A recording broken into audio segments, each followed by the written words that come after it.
Skims Body Inc. will pay $200,000. Welcome to the Case Doctors in civil penalties and continue refunding New Jersey shoppers with John Simon and Alvin Wolf. So, do you have any Skims apparel? The show where two of the greatest legal minds offer you advice on your cases. You'd be part of that. You're going to get a refund. The Case Doctors. We'll see you now.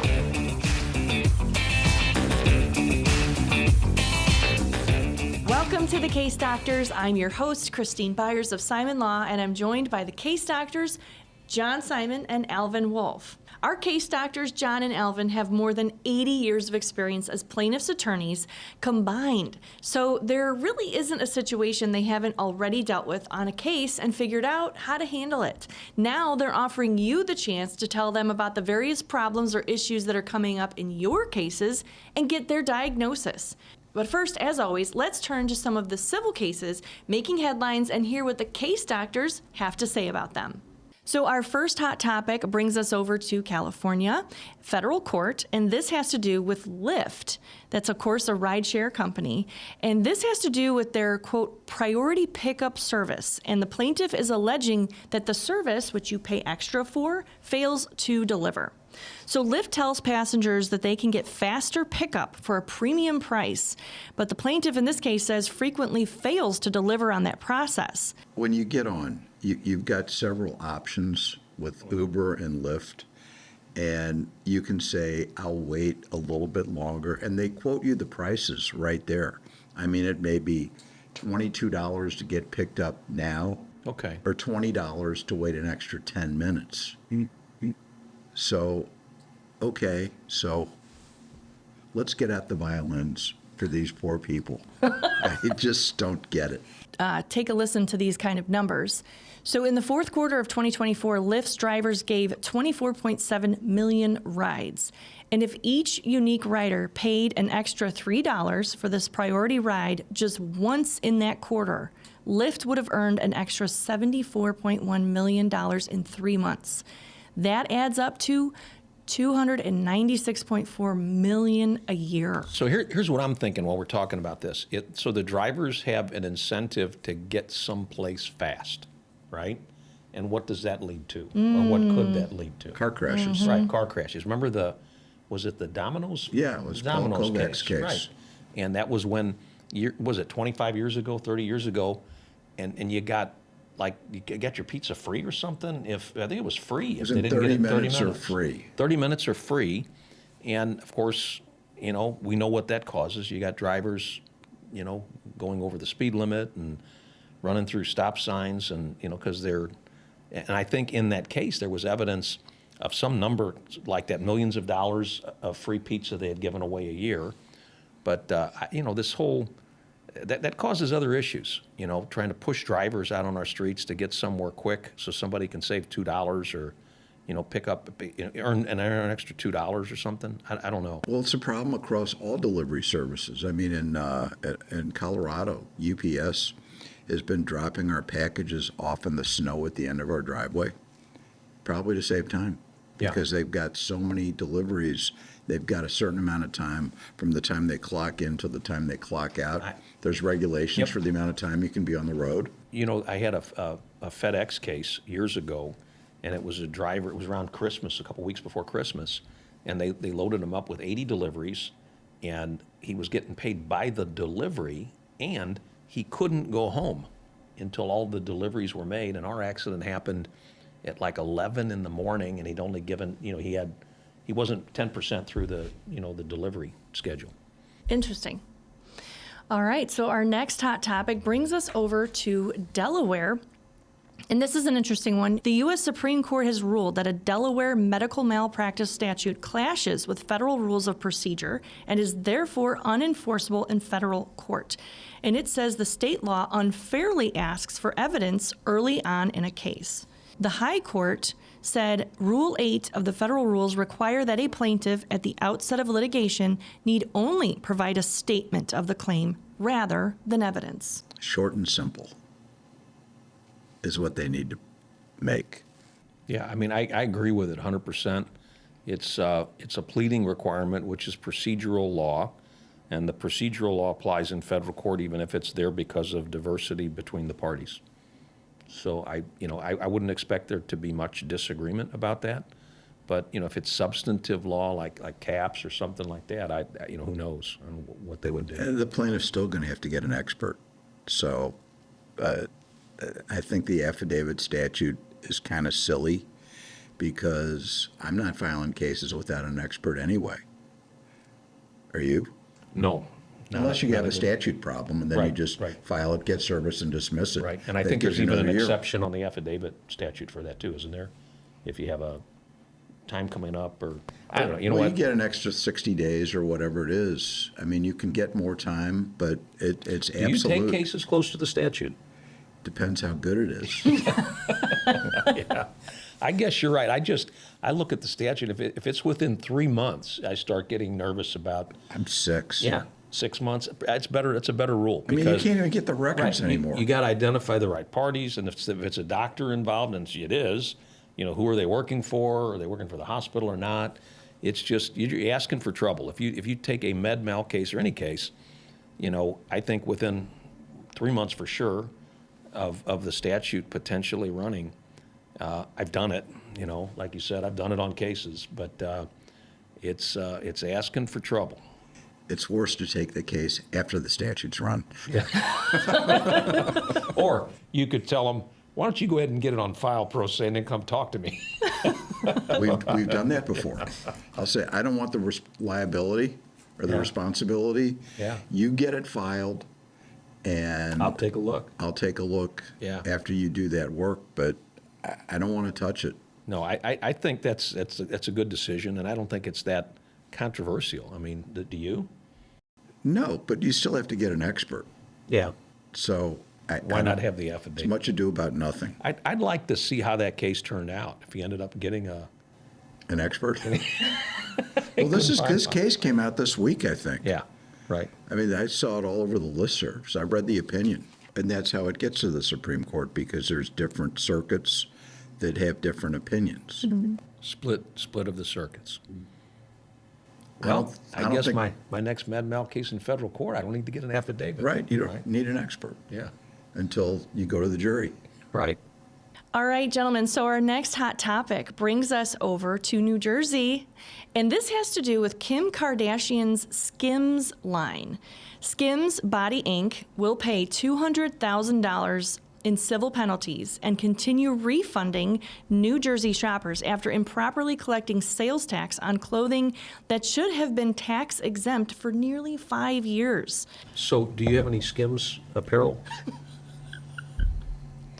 I don't know what You'd be you're part talking of that. about. You're going to get a refund, another 13 Well, cents. the question I have is, were they remitting the tax to the sales tax department, or were they keeping it? They were not, so They were keeping Well, it. that's They tax were, fraud. They were stealing money. That's The- tax fraud. the consumer $200,000 fraud. settlement, characterized entirely as a civil penalty, is due immediately and will be paid to the Division of Consumer Affairs. But it sounds like they got off fairly easy on that. If they're taking, misleading the consumers and telling them it's a tax and then not paying the tax, passing it on, It's fraud. yeah, it's fraud. There you go. Sounds like they had good counsel and they got off fairly easy on that one.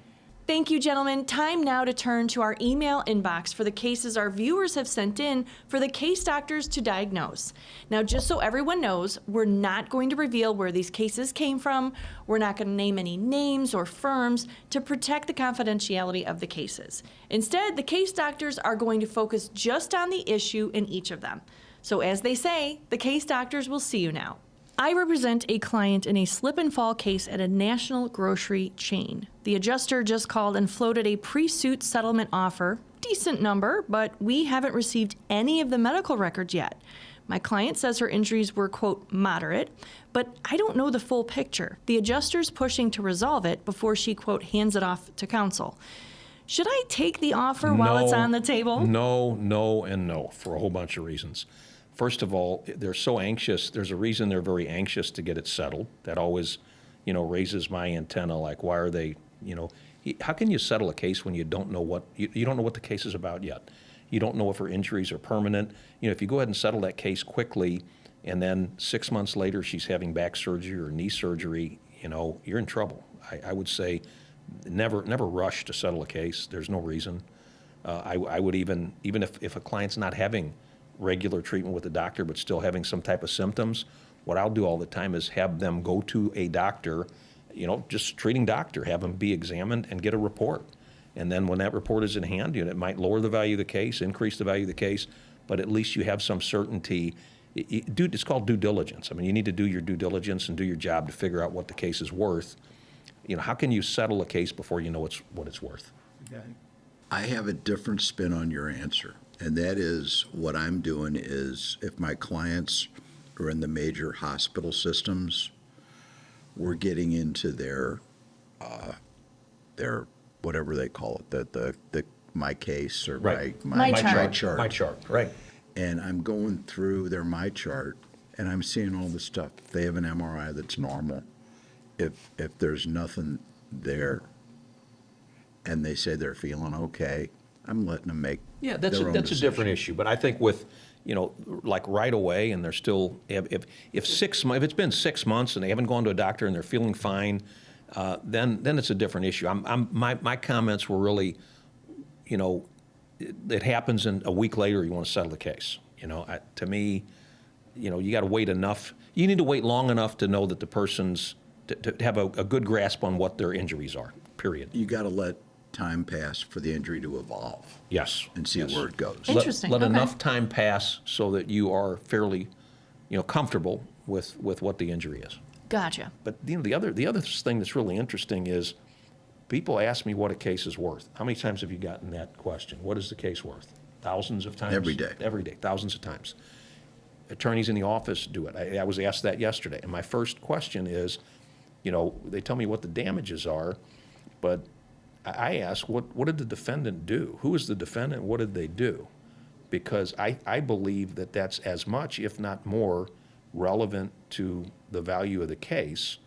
It's who the defendant is and what their conduct is. That drives the value. What did they do wrong? What did they do wrong? Right. What is it? Something that is a one-off, honest, oversight or mistake, and it's some 30-year nurse, or is it is it a a $600 billion company that had 5 other incidents with the same product or something?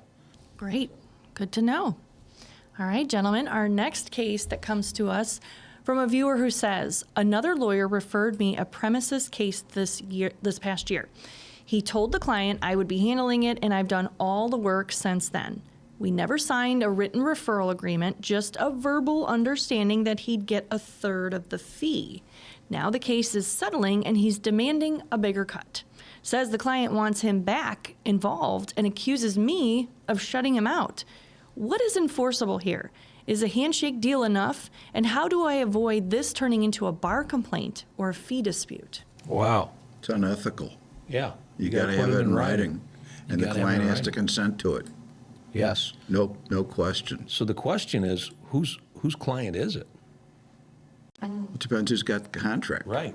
Whose name's on the contract. Whose name's on the contract? If the attorney who it was referred to, did not get a contract with the client, and it's not in writing that they're, working together with the client's consent, I don't think he has a right for any of it. Maybe quantum marrow it, but Yeah. I've never seen it go that far. We always have joint agreements, Yeah, and the both- client signs off on it. It's got to be in writing, and the client's got to, I think, does the client have to sign off or just be provided a copy of it? They should sign it. I've got a clause in my contract that they'll just initial the percentages, and that it says, and the client consents to the division of the fees. Yeah, that's unfortunate, and it happens when you don't put things in writing. And honestly, I have attorneys I've been dealing with forever that I don't, we do it for the client now, but in years past, when did the rule change where you had to put it in writing? Is that right, or? When the statute ran, that's when you, So, look, I guess there's 2 things. We're talking here about what should have happened, right? So it didn't happen, so what should he do or she do? probably beg The lawyer's got no perspective. I mean, you try to change a deal after you make the deal, no one's going to want to work with you again. Well, it's not a good look for the person referring the case either. If somebody refers you the case and agrees, even if it's not in writing, do you really want to deal with that person in the future? Right. It's not a good visual. But I'm thinking about in the old days, before it was legal to split fees. They never had it in writing. I mean, my dad practiced for 58 years. He'd get a case referred to him, or he'd send it out. They'd just have a handshake and they'd do it. So handshake deals used to be the way it was. It was illegal to do it, so they did it anyway. Oh. When did the fee sharing become, I think legal? when the bar realized that everybody was doing it anyway, so they may as well just make it legit. So in your career, has it always been legit, or was there a point where you couldn't share fees? I don't know. Yeah. What was the That's point too of... far. That's in the last century. Yeah. I tell everybody I practiced law in the 1900s. Right. So whatever. Why was it so taboo? Why was it illegal to split Well, you couldn't fees? advertise either. You couldn't even have your name on a pen because that was advertising. Why? My, have things changed. Because law was a profession and now it's a business. When I graduated from law school, way back a long time ago, 1986, two lawyers came into our class, the graduating class at the law school, to talk to us and help, I guess, prepare us for the real world. And the first, I don't remember their names, the first lawyer came in and his whole talk was about the practice of law is not a business. It's not a business. It's a profession. You are a professional. And he just drilled that in, and everybody was delighted and listening. The next guy came in and said, the practice of law is a business. You got to understand it's a business. And if you don't understand it's a business, you ain't going to be practicing law. And I thought, this is perfect. All right, our next case comes to us, and it says, the defense found my client's workout videos. Now what? With or without clothes on. Dear case doctors, I've got a soft tissue auto case with ongoing treatment. But the defense just produced Instagram videos of my client lifting heavy weights and doing box jumps. They're arguing she's faking her injuries and threatening sanctions if we don't dismiss the claim. I didn't know about the posts, and the client insists she's, quote, just trying to stay active for mental health. She's now panicking and wants to keep going with the case. She says she wasn't dishonest, just optimistic. Can this be salvaged? Sure. Should I withdraw? Or is there a way to get ahead of this? No, it just disclose it, put it out there, and be honest and truthful about it. And as long as, even if she said something that sounded inconsistent earlier, you live with it, and it is what it is, man. It is what it is. Well, you can have a good day and you can have a bad day. I just had my hip replaced 3 months ago, and I can hardly walk today, and last week I won a squash tournament. So are you saying I'm faking because my leg hurts now? Yeah. I had a client who was a professional wrestler, and it was Buddy something or other, Buddy Power, King of Hearts or something. And this is back when we had cable TV. Cable TV was the new thing. Yeah. Right? And he had a horrific injury. He was drinking and said he got ran off the road by another vehicle, and he was coming back from the east side. And anyway, he blows his knee out. And this guy was an incredible athlete, a young guy. And the doctor who fixed his knee said there was nothing holding the knee together other than like skin tissue. It was a real complicated surgery. He went through all this rehab, and he gave a deposition and said everything that seemed it was true. The doctor said he's not going to be able to do anything with his knee. And during the pendency of the case, I'm at home flipping through late night cable TV. And all of a sudden, I see somebody that looks like my client in a ring. Uh-oh. And he's on the top turnbuckle for those, wrestling fans. And he's flying through the air, jumping on this guy. And I thought, that's got to be before his injury. And I look closer, and he's got a big knee brace on. And so that was a problem. I'm like, what is the case? But it wasn't, because he didn't lie about it. I turned it over, and he gave a deposition and said, I have to use my body more. My knee is killing. He's just one of these guys that tolerates pain and does things that the doctor told him not to do it, and he's doing it anyway. So did it lower the value of the case? I don't know. I think people liked him more, for having done that. Did you see the exhibit we did last week about what the client can still do but with difficulty? Yes. I mean, that's like every movement. Right. It's the kind of thing where I always tell my clients, no means no. In a deposition, when the defense gets a piece of paper out and said, list all the things you can't do anymore, right?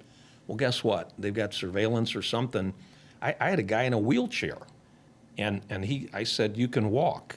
And he said, no, I can't. And he could walk a little bit, but he needed a wheelchair. And the guy says, I said, if we had a fire in the building and you didn't have a wheelchair, would you burn up in the fire? Would you find your way to the elevator? And he said, I could probably make it to the elevator. Right. Right. There's very few things you can't do. Right. You can do everything, but it can be very difficult. And you can make a choice of how you're going to feel the next day if you do it. Yeah. So it's I think it's not as big of a problem as you might think. Just be honest about it, and and if you're on, here's the other thing too. If you go into court and you're a victim and complaining about your injuries, everybody on that jury is going to know somebody who's worse off than your client is, and is doing more, living life and dealing with it. And I think people that aren't victims, that say, I can do it, the opposite. I can do anything I put my mind to. It just takes me a little more time and effort, and I pay for it. The jury's going to like them more. Your case is more valuable. Interesting. Right. I can't do anything doesn't fly. No, it does not. It does not. And I always tell my client, you better not be sitting around like a potted plant, because that's you may as well just forget about it and lose your case right now. Okay, gentlemen, that will do it for this episode of The Case Doctors. If you have a case that you would like the Case Doctors to dissect, send us an email at cases@thecasedoctors.com. And here's a QR code that will take you directly to our contact page. Once again, we will be keeping all names and cases confidential. Thanks for joining us, and we'll see you next time on The Case Doctors.